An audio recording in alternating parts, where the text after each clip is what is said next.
درود خدمت همه شما دوستان عزیز. امروز جلوی پارلمان اروپا یکی از دوستان عزیز ایرانیمون رو دیدیم و دوست داریم نظرشون رو بپرسیم که چرا جلوی پارلمان گرد هم میان و برای چه علتی. سلام خدمت شما، لطف میکنین با ما به اشتراک بگذارید که برای چه علت شما جلوی پارلمان اروپا تجمع میکنید. درود بر شما و درود بر بینندگان عزیز شما. ما بارها اومدیم و امروز هم اومدیم، ما ایرانیان، که به گوش سران اروپا برسونیم که واقعا دست از مماشات با این جمهوری آخوندی بردارن.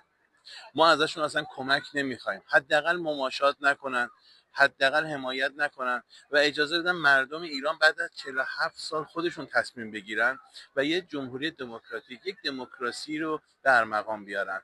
ما میبینیم که پشت پرده همین سران اتحادیه اروپا دارن مماشات میکنن، پشت این جمهوری آخوندی هستن و ما واقعا امروز اومدیم و خواهیم آمد تا زمانی که به نتیجه برسیم. این از دست ما برمیاد. ما ایرانیایی که خارج از ایران هستیم باید صدای ایرانیان داخل ایران باشیم و بتونیم این حرفمون رو به کرسی بنشونیم. امیده که بتونیم ایران رو به زودی آزاد کنیم. ممنون از شما. به امید ایرانی آزاد. زنده باشید. به امید ایران آزاد.